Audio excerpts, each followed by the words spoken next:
So, in what will be exactly zero surprise to most of you, I bought a holster for it, which should not surprise you again at all if you know me. I've done some cleanup work, which is why I have a lot of my gunsmithing stuff out.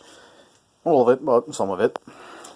And it's not necessarily looking much better on the outside. I don't think that I can really clean it up on the outside more than I already did, but the inside is clean, as will be evidenced by some photos that you can see. I've probably linked them in the Discord. So, overall, this gun on the inside is in immaculate condition. The parts are still shiny, they still have patina. All the marks inside, the serial numbers, the maker, and everyone else are all legible. This gun was made for the Prussian military.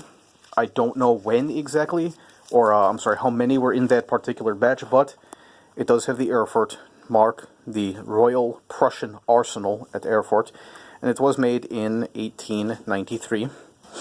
The serial number on it, if it wants to focus, is in the 7300 range, and all components on the inside are labeled with the last three of 384 or the last two of 84. It is in really very remarkable shape. I've used some of my personal favorite lubricant to bring it up to a kind of nice and more crisp standard. As you can hear, it's clicking around a bit, and it feels rather crisp, actually. The trigger pull is still not much better. However, I still have a safety on a single-action revolver, which is nice, if you're a crazy person. The port here has been derusted a fair bit.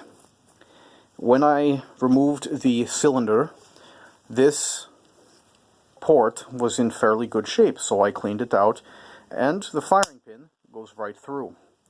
All of the chambers are brilliantly bright, still showing signs of machine marking on them, as they would have, and have no real rust in them. The barrel still has bright and fine rifling grooves with minor rusting and patina. I've cleaned that out since, and it is better. I really have no doubt that this gun is perfectly capable of firing.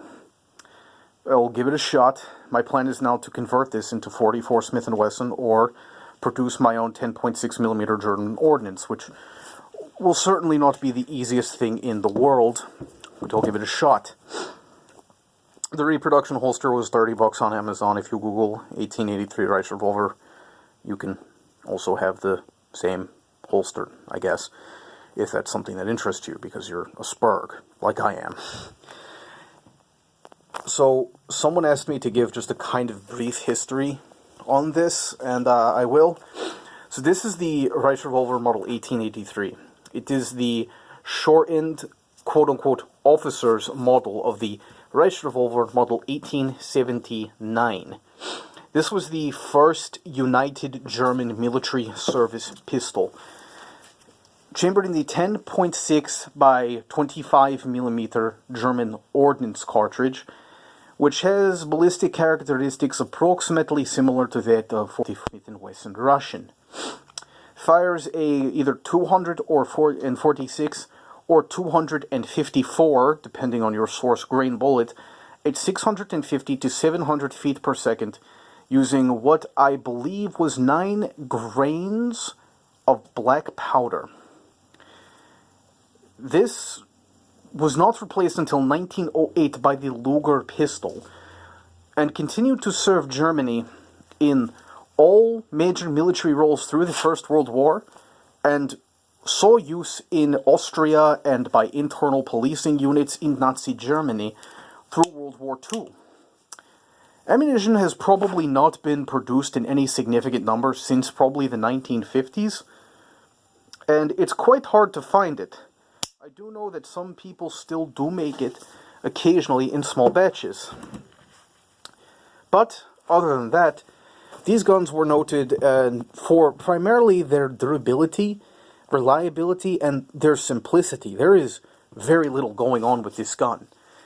It does have a frame-mounted safety and a single-action revolver, which is something that I will never not poke fun at. That is hilarious in all regards. So, overall, this gun cost me nothing, and it's just been some time to just clean it up, and it's in pretty good shape. I'm gonna call it probably a mid-70 in terms of its actual remaining finish. It is brilliantly bright. They have all been finished this way, and this one is in really good shape. So I'm quite pleased with this, and I look forward to either figuring out how to convert this to 44 Smith & Wesson, which I am sure there are people who know more than I do that will tell me how to do it, or simply sourcing my own 10.6mm German, which I certainly can.